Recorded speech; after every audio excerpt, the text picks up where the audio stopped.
Assalamualaikum warahmatullahi wabarakatuh. Berjumpa lagi bersama saya Rama Aja tentunya di salah satu acara yang kita tunggu-tunggu semua, acara yang penuh kontroversial. Ini acaranya Tawah podcastnya Maros TV. Nah, hari ini tamu saya ada salah satu sosok yang sangat menginspirasi untuk kita semua, dan ini andalangku juga dan pasti andalan tak semua. Siapa lagi kalau bukan Andi Zulkifli Rizwan Akbar SSTV. Assalamualaikum Puang. Waalaikumsalam Iya, warahmatullahi. bagaimana kabar tak Puang? Alhamdulillah sehat. Saya panggil Puang atau Pak Camat? Panggil camat aja. Pak Camat. Iya, Pak Camat. Ini Pak Camat juga pemirsa Maros TV banyak yang bertanya Pak Camat, siapa sebenarnya ini Andi Rizwan Akbar? Wah. Jadi kalau bicara siapa sebenarnya di Zulkifli Rizwan Akbar ya, ini harus dilihat bahwa saya ini anak dari almarhum Andi Samsul Fahri Iya.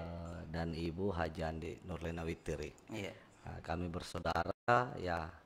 Kebetulan saya juga menjabat di Kecamatan Turikale. Saya ini orang Turikale, kebetulan Orang tinggal Turikale. di Kelurahan Tarwada. Iya, tapi berbicara tentang di Turikale Pak Camat, di mana sebenarnya besar ini? Kalau besarnya sih saya habiskan di PT Noisabe. BTN WSAB. PT Noisabe itu masuk di Kelurahan Tarwada dari umur tahun 90-an sampai tahun 2008. Iya. Terus SD tak? Nah, SD itu di SD 3 SD 3. Maros, SMP 1 Maros, SMA 1 Maros, Iya. dan alhamdulillah mewakili Maros juga sekolah di Sekolah Tinggi Pemerintahan Dalam Negeri. IPDN. STPDN pada STPDN waktu waktu itu. Iya. Oke. Dan Pak Camat di masa-masa SD tak dulu ini naik apa kayak ke sekolah, karena boleh dibilang tahun berapa kayak dulu SD Pak Camat? SD-nya itu di tahun 90 sampai 90. tahun 96 itu saya masih ingat uang saku yang diberikan kami itu sebesar Rp50. 50 rupiah. Itu sudah dapat untuk saya dan adik-adik sebanyak 4 orang itu untuk transport pulang pergi dan makan di sekolah. Makan di sekolah. Jadi memang nominalnya kecil kalau saat ini, tapi kemarin itu di tahun-tahun 90 itu sangat berharga. Iya. Karena saya bisa transportasi umum itu bersama 4 saudara. Iya. Terus SMP tak Pak Camat? SMP saya di SMP 1 Maros SMP juga. 1 Maros. Itu tahun 96 99. Iya. Dan SMA 1 Maros di 99 sampai 2002. Oke. Nah, berbicara waktu sekolah ini di SMA Pak Camat di SMA Negeri 1 Maros. Kira-kira waktu masuk di situ di SMA 1 Maros, apa yang dirasakan sama Pak Camat pada saat itu? Awalnya sih masuk tujuan selepas SMP 1 Maros saya sempat nembak ke SMA 17 ini SMA Makassar 17. yang katanya pada waktu itu unggulan. Tetapi kriteria yang diminta itu tidak mencukupi ya. Akhirnya saya mendaftar di SMA 1 dan alhamdulillah Lulus. Jurusan? Waktu itu belum ada jurusan, Belum ada jurusan, tapi kita pakai klasifikasi kelas itu kelas 1 sampai 16 Oh iya. seperti itu. Pada saat masuk di SMA 1 Maros Pak Camat, kelas 1 berapa Ki pada saat itu? Sebenarnya bisa dibilang masuknya itu dilihat dari dasar name. Iya. Kebetulan name-nya saya pribadi itu masuk di 43,43. Iya. Ya ditempatkan di 11. Satu-satu. Nah, cuman tidak sampai ke Makassar karena di SMA 17 itu 46 yang dibutuhkan. Ya tapi tidak jadi masalah karena saya menganggap juga di SMA 1 Maros ini apa yang saya dapatkan itu sangat luar biasa. Iya. Di masa-masa SMA Pak Camat, ini sudah punya motor atau naik apa kayak dulu ke sekolah? Kalau di SMA itu saya kebetulan karena ada adik juga yang masih ada pada waktu itu SMP dan SD, ya saya biasa mengantar. Setelah mengantar saya kembalikan ke bapak, setelah itu saya masuk ke sekolah. Kalau motor sih saya tahu pintarnya naik motor itu setelah di 2004 2004. pada saat praktek lapangan di STPDN, ya harus tidak mau belajar naik motor. Jadi pintarnya itu agak terlambat. Oke. Tapi pada saat SMA Pak Camat, ini kenangan yang paling tidak bisa dilupa sampai sekarang. Kalau kenangan sih banyak ya, tapi Banyak. yang menurut saya itu waktu saya diturunkan dari kelas 21 ke 23. 23. Nah, kalau orang bilang turun karena kenapa, pasti nilai akademisnya yang rendah. Cuman yang lucunya itu saya diturunkan karena peringkatnya itu 45 dari 47 siswa. 45 dari 47 siswa. Jadi saya masih ingat itu, masih ingat situasi itu, yang namanya kelas unggulan Iya. di satu-satunya 21 diturunkan di 23 karena peringkatnya 45 dari 47 siswa. 47. Kenapa ranking 45 Pak Camat? Ini mungkin kalau zaman-zaman sekarang juga masih kena dampaknya ini ya, mungkin karena anak mudanya. Anak muda. Ya kalau dulu sering ketemu dengan katanya perempuan, Iya. pacar-pacaran ataupun sehingga begadang juga Iya. masuk kumpul-kumpul sama teman. Cuman ada hikmah juga karena selama saya ngumpul dengan teman-teman itu pesan orang tua jangan nginap. Jangan Jadi pulangnya pun jam berapa, yang penting jangan Yang nginap. penting Nah, jangan nginap, iya. Tadi Pak Camat bilang pacar-pacaran. Bagaimana ini kisah pacaran Pak dulu di SMA Pak Camat? ya kalau pacarannya sih sama mungkin ya umum. Iya, iya. Cuman ya kalau saya melihat ya mungkin itu salah satu motivasi juga supaya rajin ke sekolah. Iya. Alhamdulillah selama sekolah saya juga mungkin tidak pernah bolos, mungkin karena itu motivasinya bahwa setiap ke sekolah ada yang ketemu. Ada yang ketemu. Cuma itu berpengaruh di nilainya pada saat saya diturunkan Iya. dari 21 ke 23. Kelas berapa pada saat itu di tahun astaga ini pada yang cinta. Kalau mau bilang sih SMP sih sebenarnya SMP. sudah, tapi yang namanya mengenal hubungan-hubungan seperti itu, ya orang bilang cinta-cinta monyetnya cinta seperti itu di kelas 1 SMA itu sudah mulai. Satu SMA sudah mulai. Heeh. Tapi ya lama kelamaan ya namanya kita masih suku Bugis, Iya. katanya orang Bugis itu kalau besar ada yang disiapkan untuk hal. Iya, iya, iya. Jadi bukan sekedar bermain-main. Pas pindah ke melanjutkan sekolah di STPDN ya, di tahun awal saya sudah komitmen sama orang tua bahwa siapapun pilihannya orang tua itulah yang terbaik buat saya. Jadi jodoh tak sekarang ini pilihan orang tua. Saya harus akui bahwa itu saya masih orang dulu, yang orang bilang kolot sama sekarang ya. Saya nikah itu karena pilihan orang tua. Pilihan orang tua. Tapi saya tidak pernah itu sebagai beranggapan bahwa itu salah. Iya. Karena saya beranggapan orang tua pasti memilih yang terbaik buat anak-anaknya.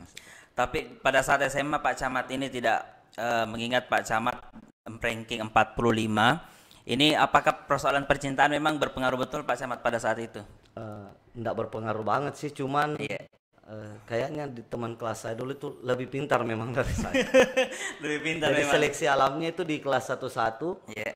itu kita masuk karena ukuran NEM, Oke. batasan angka. Setelah naik saya sempat bertahan tiga cau, masih cau Oke. itu hari. Iya. Bertahan di 3 cau, naik di kelas 2 cuma cau pertama saja ini yang bertahan, setelah itu drop ke 23.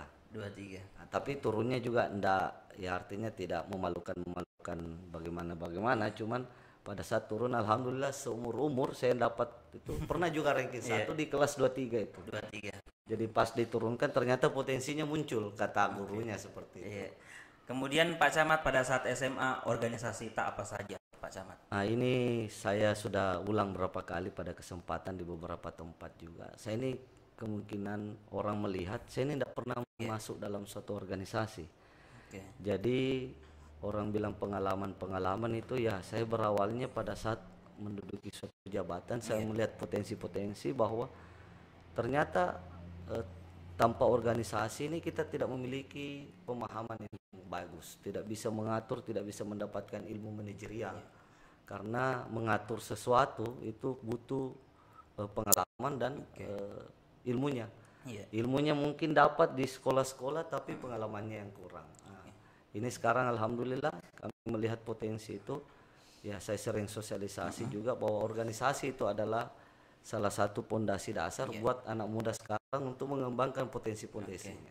Tapi Pak Camat sebelum kita bahas masalah organisasi, pada saat SMA memang cita-cita tak masuk STPDN atau ada cita-cita yang lain tak Pak Camat? Kalau dulu sih cita-cita ya kalau saya urai artinya menganalisa kemarin, saya tuh cita-cita seperti orang tua, tetap PNS, tapi bukan STPDN-nya, mau mendaftar aja PNS, cuma karena ada jalur masuk PNS melalui Sekolah Tinggi Pemerintahan Dalam Negeri, ya saya coba tempuh itu.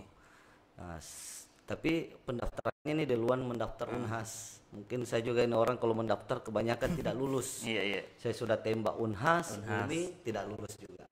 Jadi Unhas, Umi tidak lulus. Iya. Daftar STPDN mungkin rezekinya di situ, jadi mungkin lulus. Tahun berapa Pak Camat? Saya 2002. 2002 masuk STPDN. Ya. Kemudian berapa tahun di STPDN? Di pendidikan STPDN itu 4 tahun. 4 tahun. Jadi 2002 sampai 2006. Iya.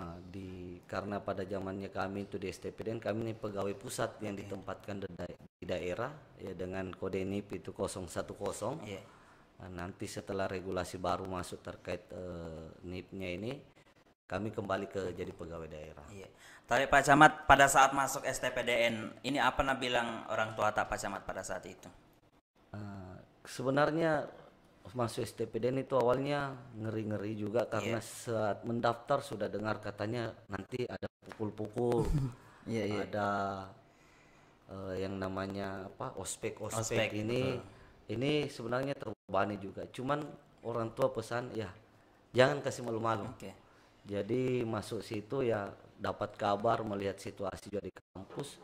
Ternyata apa yang kami dengar di luar itu sangat beda. Apa yang bilang pukul itu kami bahasakan itulah pembinaan. Betul. Pembinaan ataupun cara menebus kesalahan. Tapi mungkin zaman sekarang ini konsepnya sudah sangat tidak bisa diterapkan di sekolah-sekolah. Apakah dia berbentuk kedinasan atau tidak. Pada saat masuk STPDN, apa yang paling Pak Camat ingat dari pesan seorang bapak atau ibu pada saat itu?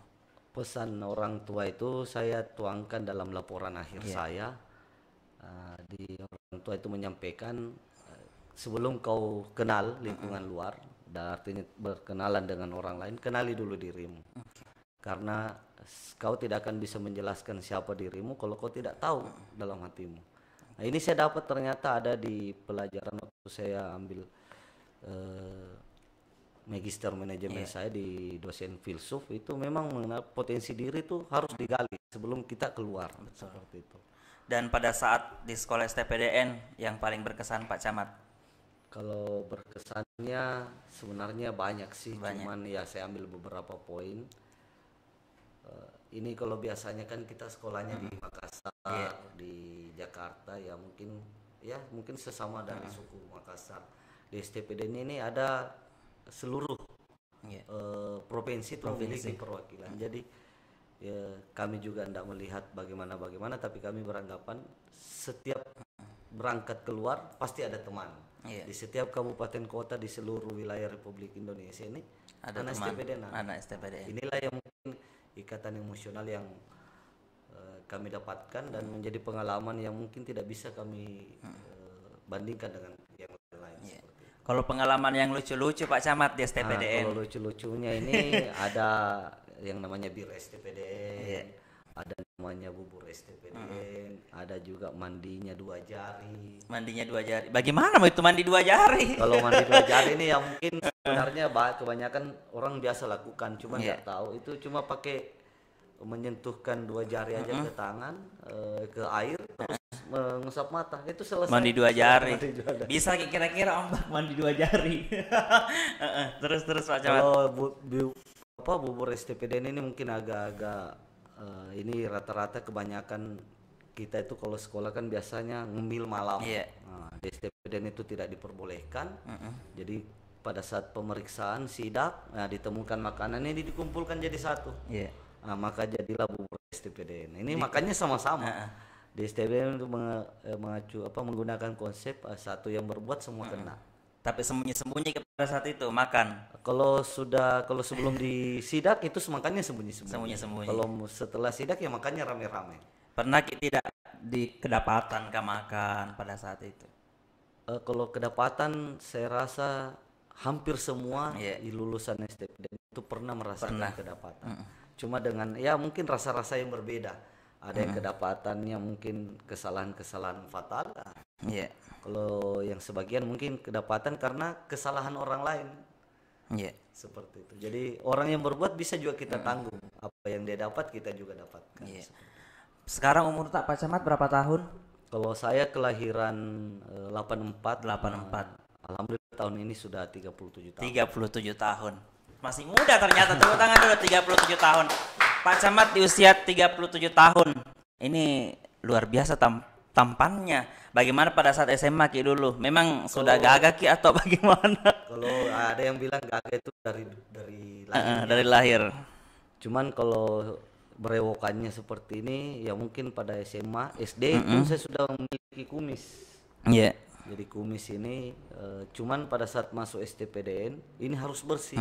Jadi enggak boleh ada bulu tumbuh satupun di kumis dan jenggot. Cuma jadi kebiasaan sering nyukur, pada saat keluar jadi lebat seperti ini juga. Jadi pada saat SMA dan atau masuk STPDN pernah Ki di masa-masa itu Pak Camat patah hati kah atau pernah Ki suka sama orang tapi tidak suka Ki?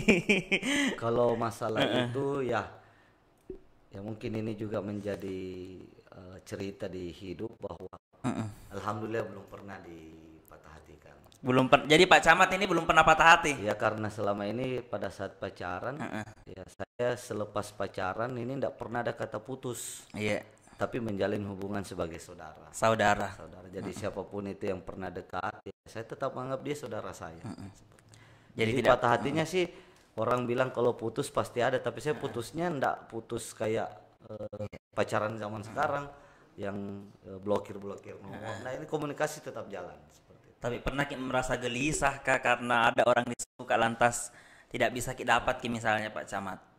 Ya mungkin kalau itu sebenarnya gelisah-gelisahnya ada, tapi ya saya kan juga enggak terlalu banyak saya incar, jadi incarnya dapat cukup satu saja. Cukup satu saja. Siapa mau itu orang yang beruntung yang satunya Pak Camat? Kebetulan sudah tidak ada di Maros. Kebetulan sudah tidak ada di Maros. Kalau ada di Maros kan jangan sampai nanti Bu Camat. Bu Camat. aman Bu Camat. Terus Pak Camat, saya lihat di usia berapa tadi Pak Camat? 37 tahun. Ini luar biasa stylish dari ujung rambut sampai ujung kaki Pak Camat. Ini sebenarnya stylish ini siapa diidolakan atau memang orangnya stylish? Kalau masalah stylish, saya tidak bisa lepas bahwa ini semua dari Ibu Camat. Dari Ibu Camat. Saya mungkin salah satu orang yang kalau belanja itu saya tidak tahu belanja. Tidak tahu belanja. Saya pernah beli baju, ceritanya ini beli baju, saya beli banyak karena mata suka jadi beli. Pas coba di rumah nggak pas. Jadi ibaratnya ya kalau untuk saya itu mubasir lah. Nah, setelah kejadian itu saya tidak pernah beli. Jadi semua mulai dari ukuran celana, baju itu di Ibu Camat. Ibu Camat. Jadi yang belanja sama ke Ibu Camat. Ya biasanya paling malas jalan, jadi biasanya Ibu saya Camat. nongkrong, Ibu Camat yang keliling. Luar saya biasa. Ada, waktunya biasa terganggu, jadi biarin jalan aja. Jadi Ibu Camat hafal nih semua nomor sepatu. Kalau sepatu nih enggak, kalau sepatu masih saya sepatu, karena sepatu kadangkala harus pas benar kalau sepatu. Jadi semua ini berkat Ibu Camat. Ya itu semua, jangan sampai di Ibu Camat seperti ada yang lain. Semuanya ini karena Bu Camat sudah tahu mulai dari ukuran-ukurannya semua. Tapi adakah tidak Pak Camat yang diidolakan, yang terkadang bagus kini stylishnya? Kalau dari idolanya sebenarnya saya ini sukanya yang karena mungkin binaan dari STPDN, jadi rata-rata pakaian itu ngepres.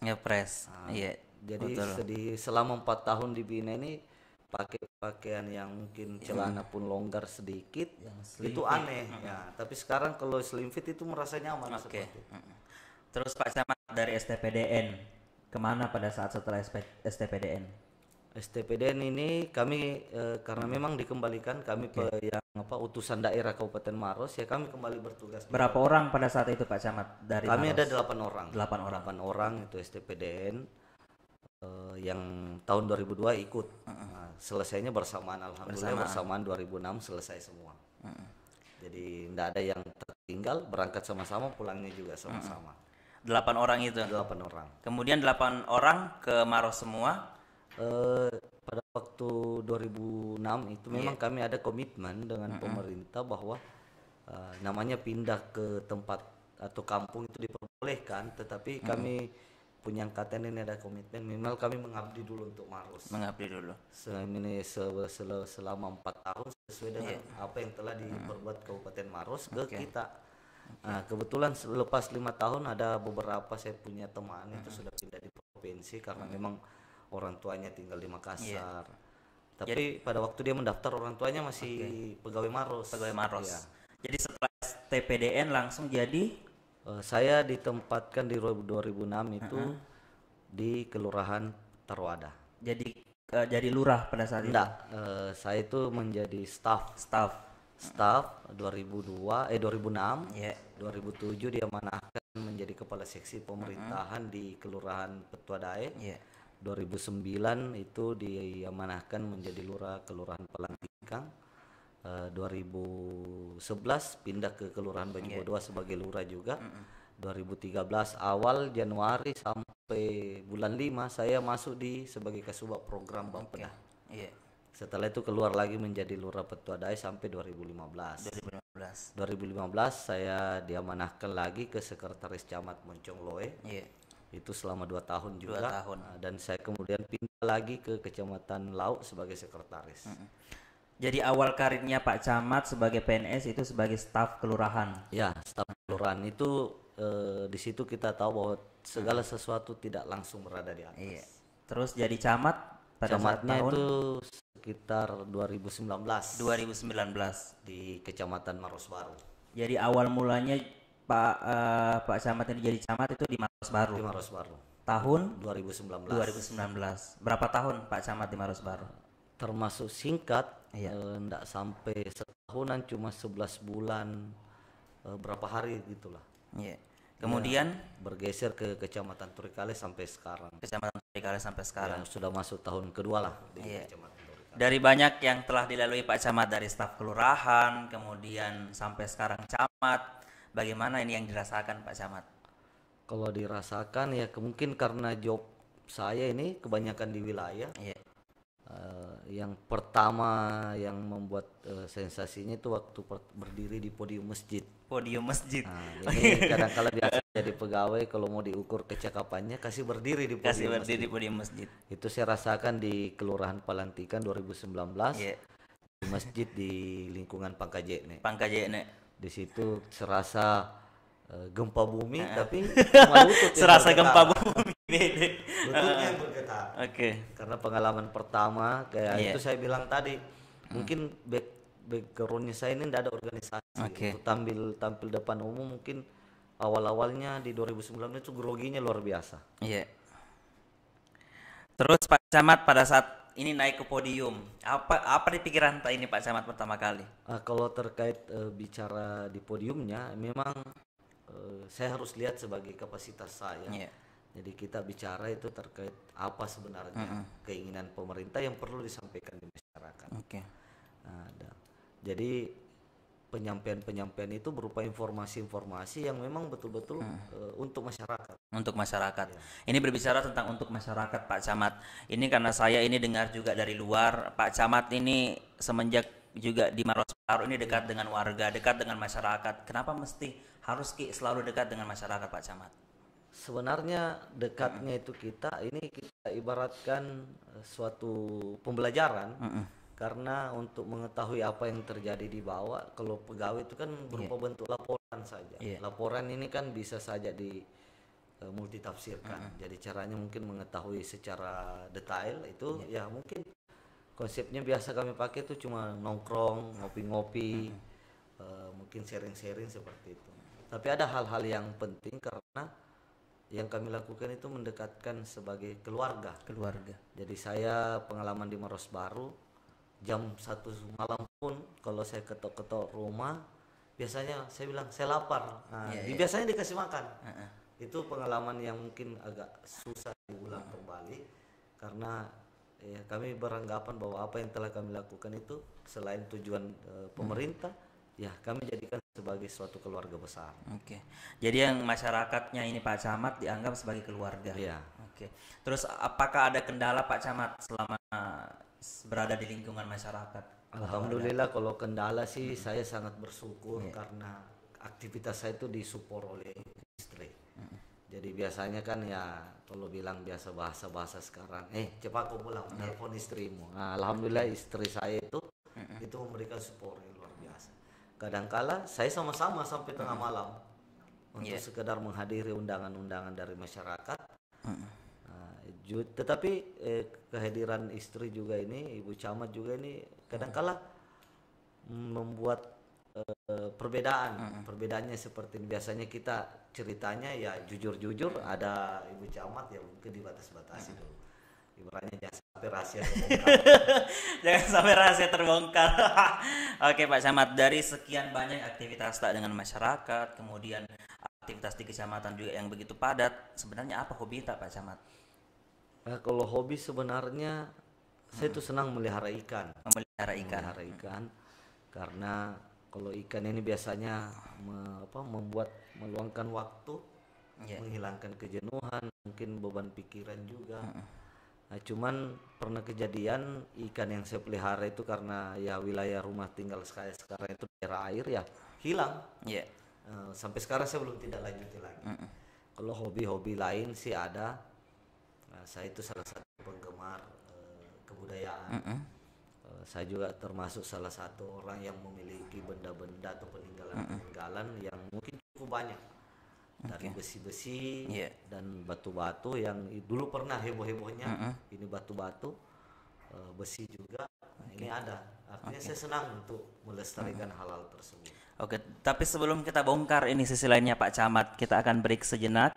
Dan untuk seluruh pemirsa Maros TV jangan kemana-mana, tetap di Ihtawa podcastnya Maros TV.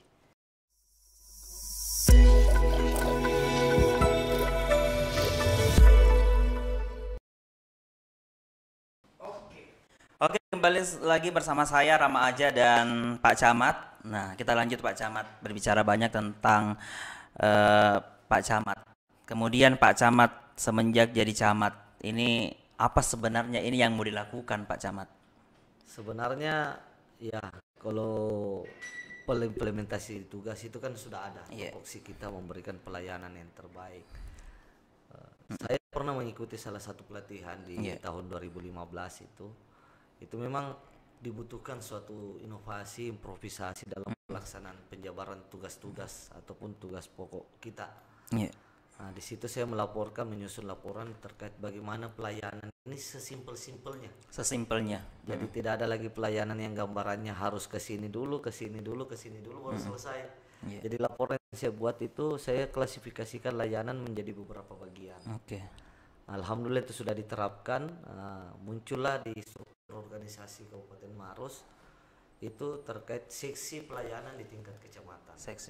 Nah, jadi orang yang datang itu kan cuma datang duduk ya tunggu berkas. Artinya ada beberapa birokrasi yang dipotong. Alhamdulillah pada tahun 2020 kemarin saya mewakili Kabupaten Maros melalui Kecamatan Turikale ini terkait reformasi birokrasi oleh Kementerian Pemberdayaan Aparatur Sipil Negara. Ini kami coba jelaskan beberapa layanan yang harus memang betul-betul diberikan ke masyarakat. Layanannya itu telah kami siapkan. Mungkin orang biasanya sekarang ini dengar yang namanya ruangan konsultasi, ruangan informasi, pelayanan publik lainnya. Nah, ini bersumber dari kami melihat kadang-kala masyarakat datang itu tidak menginginkan layanan, tetapi ingin mengetahui apa dulu sebetulnya informasi-informasi yang ada. Jadi kami buat layanan informasi ini yang kami terapkan di Kecamatan Turikale terkait informasi-informasi yang perlu disajikan. Jadi kami telah siapkan namanya papan informasi. Itu sudah ada. Terkait transparansi publiknya juga kita sudah lihat bahwa segala sesuatu layanan itu tidak memiliki ataupun tidak dipungut biaya. Apakah ini inovasinya Pak Camat atau sudah ada? Sebenarnya kami mengacu di roadmap nasional di reformasi birokrasi, tetapi setelah kami paparkan ternyata Kemenpan RB melihat bahwa itu salah satu inovasi yang mudah-mudahan bisa diterapkan oleh kecamatan-kecamatan lain terkait bagaimana melayani ini sesimpel-simpel. Tetapi kalau harapan inovasi kami menginginkan itu terjadi yang namanya digitalisasi pelayanan. Digitalisasi pelayanan ini harapannya kami masyarakat mungkin cuma di rumah. Di rumah dia meminta layanan melalui aplikasi yang ada. Nah, ini kami melihat potensinya ada. Nah, alhamdulillah visi misi dari Bapak Bupati Maros dan Ibu Wakil Bupati Maros juga menginginkan hal yang sama dengan kami. Iya. Mudah-mudahan di tahun mendatang setelah masa pandemi ini selesai, visi misi Bapak Bupati ini melalui program kerjanya ini bisa mengimplementasikan yang namanya digitalisasi. Digitalisasi. Jadi bayangkan kalau di Rama ini meminta layanan, Betul betul. cukup buka handphone. Buka Atau handphone. punya, oh saya minta ini, tolong dilampirkan semua. Oke. Jadi kita menginginkan kadangkala kan dokumen itu tidak perlu lagi diambil. Betul, Kita tinggal minta bukti berbasis barcode. Oke. Itu kan sudah enak. Iya. Nah, sekarang tidak perlu lagi datang ke kantor. Selama dokumen yang diminta oleh aplikasi itu bisa disiapkan, maka layanan bisa diberikan. Nah, mungkin itu tidak bisa sampai ke bidang-bidang teknis lainnya. Iya. Tetapi untuk kebutuhan dasar masyarakat, kemungkinan itu langkah terbaik bagaimana reformasi birokrasi di bidang pemerintahan ini berjalan. Oke. Tapi di lain sisi Pak Camat, ketika misalnya ada digitalisasi dalam pelayanan, apakah ini tidak mengurangi kinerja dari staf yang ada di kecamatan? Kalau terkait pengurangan ya kami harus ketahui bahwa dengan adanya digitalisasi ini ya kebutuhan terkait ASN ini mungkin akan berkurang. Betul. Tapi kapasitas ASN-nya yang akan meningkat. Sumber daya manusia di ASN-nya itu harus ditingkatkan untuk mengikuti perkembangan zaman. Nah, Bapak Bupati Maros dan Ibu Wakil Bupati Maros saat ini telah menyiapkan konsep terkait bagaimana seluruh ASN itu bisa memahami yang namanya penggunaan teknologi. Tapi kalau ada ASN yang kurang menguasai teknologi, apa terobosannya Pak Kalau Camat? ASN, kalau sistem kepegawaian tidak main asal copot ya. Nah, pola pembinaan tetap dilakukan. Ada penganggaran kegiatan terkait pelatihan komputer buat ASN yang belum memahami terkait komputer. Jadi ada pembinaan yang dilakukan agar kiranya SDM ASN-nya itu meningkat. Dan Pak Camat pada saat memimpin di Kecamatan Maros Baru dan Turikale, apakah ada hal yang mungkin tidak sesuai dengan keinginannya Pak Camat? Kalau bicara keinginan pribadi mungkin itu adalah, tapi kalau terkait job tugas sebagai ASN-nya ya kami itu telah diatur terkait bagaimana tupoksi itu berjalan dengan baik. Kalau tidak sesuainya ya mungkin kami kadang-kala mendapat penolakan dalam menginformasikan atau melaksanakan kebijakan-kebijakan pemerintah. Nah, ini kebijakan pemerintah itu ada beberapa, mungkin terkait terjadinya zonasi harga tanah, mungkin peningkatan informasi harga listrik, tarif dasar listrik yang naik. Ini kan bebannya kami yang di kewilayahan. Kadangkala masyarakat itu tidak memiliki lagi kepercayaan kepada pemerintah karena banyak yang dipikirkan, BPJS-nya kok mahal bayarnya, bayar sekian kita keluarkan biaya untuk itu, tetapi fasilitasnya tidak dapat. Nah, jadi informasi terkait program pemerintah kadang-kala tidak utuh diterima. Ini yang membuat kami berbeda. Jadi dari protes banyak masyarakat mengenai hal yang dijelaskan Pak Camat, adakah tips dan trik bagaimana Pak Camat menghadapi itu semua? Ini kalau tipsnya itu saya melihat yang pertama pendekatan persuasif yang harus dilakukan. Bagaimana mendekatkan pemerintah ke masyarakat agar kiranya program ini bisa berjalan. Dan cara menyampaikan informasi itu harus memang sebenar-benarnya. Karena kita ketahui sebelum kebijakan pemerintah secara nasional keluar, itu sudah ada berita hoaxnya yang muncul. Jadi perlu langkah-langkah yang jeli untuk meyakinkan bahwa yang didapatkan informasi itu hoax. Inilah informasi sebenarnya. Dari dua kecamatan Pak Camat, Kecamatan Maros Baru, Kecamatan Turikale, apa yang membedakan di dua kecamatan ini? Saya pernah bilang di awal-awal di Kecamatan Turikale, Kecamatan Maros Baru itu memiliki potensi sumber daya yang kalau kita ibaratkan itu adalah emas. Nah, emas ini dicuci dengan apa akan berkilau. Nah, karena potensinya gampang kita dapatkan. Di Turikale dengan sumber daya yang berlimpah, kebutuhan-kebutuhan yang mungkin enak sekali kita dapatkan, saya katakan bahwa di Turikale itu adalah berlian. Untuk mendapatkan potensinya tidak segampang mendapatkan apa yang kita inginkan, tapi perlu proses yang panjang.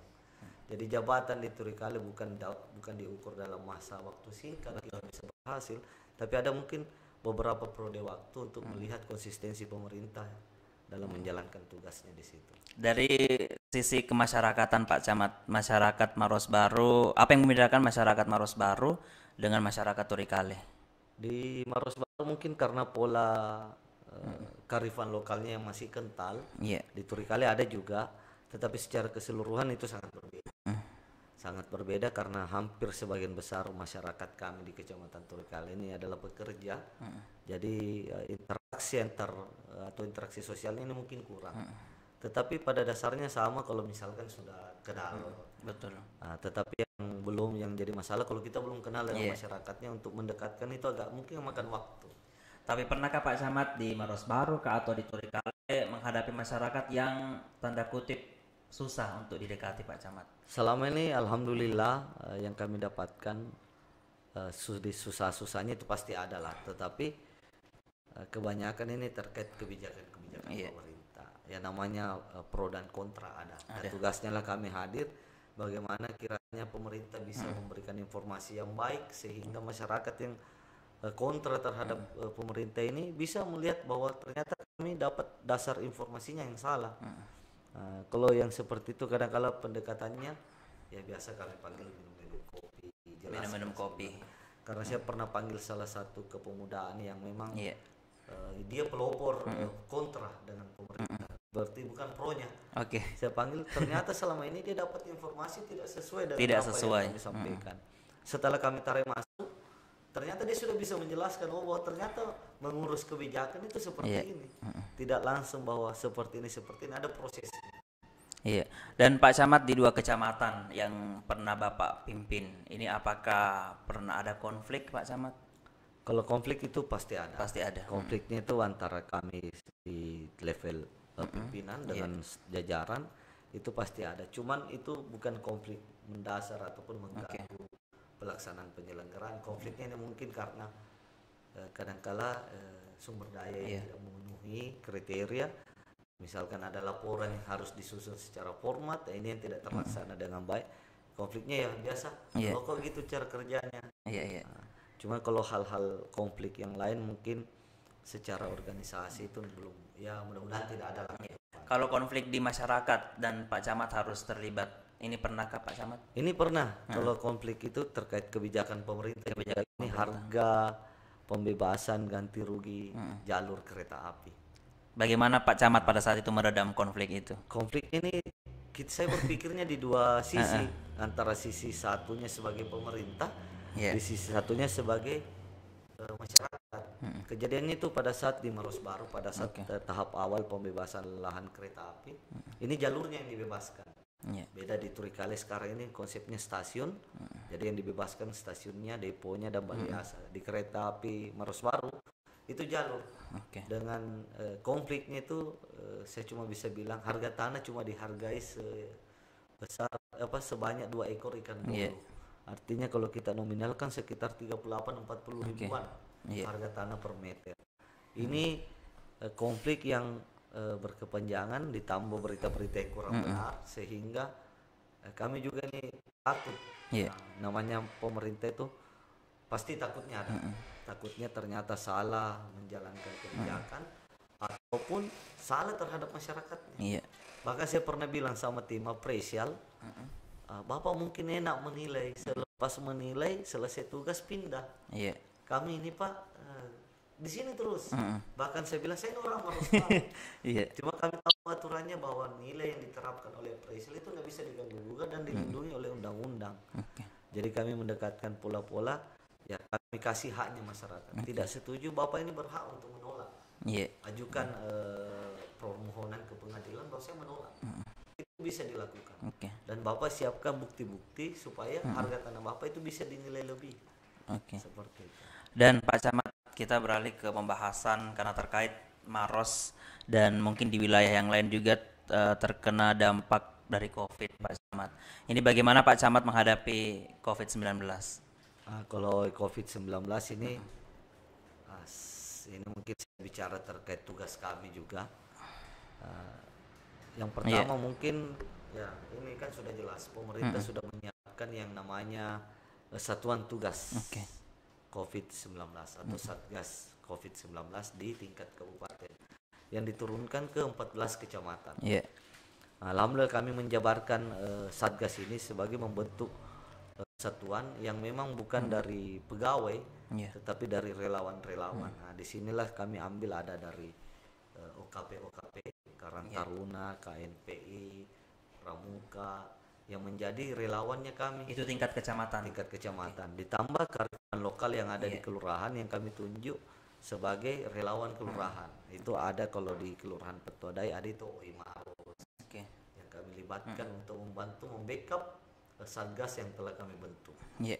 Dan Pak Camat, mengingat Kecamatan Turikale ini kasusnya di paling tinggi di antara semua kecamatan, apakah ada langkah-langkah konkret Pak Camat? Jadi sebelum saya jawab ini saya harus luruskan supaya masyarakat saya di Kecamatan Turikale ini tenang juga. Oke. Kondisi sekarang pasien terkonfirmasi di Kecamatan Turikale tambahan 6 orang. 6 orang. Dan sembuh 3 orang. Sembuh 3 orang. Artinya kita cuma plus 3 kan. Oke. Itu sekitar 26 sampai 29 kalau tidak salah. Iya. Tetapi itu bukan jumlah terbanyak di tingkat Bukan jumlah terbanyak. Jadi ini masyarakat Kecamatan Turikale jangan berasumsi bahwa karena jumlah penduduk di Turikale banyak berarti pasiennya. Alhamdulillah langkah-langkah sudah diterapkan terkait pembatasan. Cuman kita ketahui bahwa saat ini penerapan pembatasan kegiatan masyarakat ataupun PPKM ini mungkin mengganggu beberapa unit sektor yang ada di wilayah, khususnya di masyarakat sangat berdampak. Harapannya sih sebenarnya PPKM diakhiri secepatnya, tetapi harus butuh konsistensi dari masyarakatnya. Karena kenapa kita tahu prokes kesehatan ini kadangkala masyarakat kita termasuk pemerintah juga ini mungkin masih longgar-longgar. Salah satu persyaratan PPKM itu untuk dikurangi ataupun tidak diberlakukan kembali apabila angka pasien terkonfirmasi ini turun dan masyarakat disiplin dalam hal menggunakan protokoler kesehatan. Tetapi kejadian di 2-3 hari terakhir angka pasien terkonfirmasi di Kabupaten Maros itu melonjak sangat signifikan. Harapannya saat kami lonjakan ini bukan karena masyarakatnya kecamatan kita, khususnya di Turikale, tapi mungkin harus kita identifikasi sesuai perintah Bapak Bupati melalui Ketua Harian Satgas dalam hal ini Bapak Sekretaris Daerah untuk memantau orang yang berasal dari luar. Nah, ini yang mungkin kita masih sering jebol-jebol. Karena kenapa kita khususnya di Kecamatan Turikale masih buka ruang untuk itu. Ada beberapa ruang untuk itu dan itu saya tidak bisa yakinkan pemerintah bahwa itu harus kita tiadakan karena itu menyangkut taraf hidup masyarakat. Ambil contoh aktivitas kegiatan masyarakat di bidang ekonomi yang ini harus berlangsung terus. Karena sorotannya pasti kembali ke pemerintah. Kalau misalkan sektor-sektor esensialnya ini kita tahan, itu kan kasihan juga. Tetapi kita harus pikir bagaimana sektor esensial yang diperbolehkan ini disiplin dalam hal prokesnya. Jadi harapannya kami penggunaan ataupun disiplin menjaga dan mematuhi protokol kesehatan itu yang menjadi alasan pertama ke depan kita bisa bebas dari COVID. Dan Pak Camat berbicara tentang COVID-19 dari pandangan Pak Camat ini bagaimana sebenarnya COVID ini Pak Camat dan apa yang sebenarnya yang salah dari bertambahnya misalnya jumlah yang positif Pak Camat? Jadi kalau COVID ini harus kita luruskan selurus-lurusnya. Saya mau tanya dulu ini kepada Deramo, percaya enggak COVID-19 itu? Kalau saya sih pertanyaannya Pak Camat percaya, saya antara percaya dan tidak sebenarnya Pak Camat. Jadi ini saya tunggu jawaban seperti itu, artinya enggak membenarkan dan tidak melarang juga. Jadi kami melihat bahwa COVID-19 itu nanti sudah terbukti pada diri kita, baru kita yakin. Betul. Nah, saya ini salah satu masuk dalam bagian keluarga besar COVID-19. Karena ibu saya, adik saya, keponakan saya itu sudah terkena. Jadi selain daripada perasaan yang tidak enak pada waktu ibu mau diisolasi mandiri, isolasi di rumah sakit, ini memang saya lihat bukti medisnya ada. Itu mungkin dari kadar oksigen dalam darah saturasinya yang kurang dari 95 itu salah satu penyebab. Iya. Nah, jadi sebelum kita menjelaskan COVID harus ditanya percaya atau tidak. Saya ini adalah keluarga besar, Oke. salah satu Alumni. COVID alumni. Ini Oke. saya percaya ada COVID-19 karena saya melihat sendiri. Iya.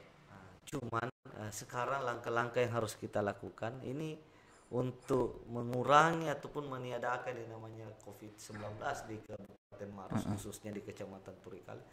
Ini bagaimana prokes saja yang harus Prokes, kita betul. lakukan. Prokes kan sudah diatur Iya. bahwa mencuci tangan, menggunakan masker, menjaga jarak, menghindari kerumunan, mengurangi perjalanan ke daerah Betul. zona merah. Ini yang harus dipahami dengan baik supaya masyarakat kita sadar. Dan mudah-mudahan insya Allah akan hilang yang namanya COVID kalau kita kuat dan menjaga prokes. Yang jadi permasalahan aktivitas masyarakat ini kadang-kala lupa, namanya manusia. Iya, betul betul. Tetapi ya pemerintah hadir melalui Satgas ini sering mengingatkan. Mungkin itu daerah juga melihat semakin hari semakin banyak atribut-atribut prokes, atribut terkait COVID ini. Tujuan pemerintah supaya masyarakat sadar bahwa COVID sebenarnya ini bukan rekayasa ataupun berita-berita hoax yang bermunculan di media-media yang menjadi berita yang sering berlawanan dengan pemerintah. Nah, terakhir Pak Camat, sebenarnya apa cita-cita tak ini yang belum tercapai atau apa keinginan terbesar tak Pak Camat yang sampai detik ini belum tercapai?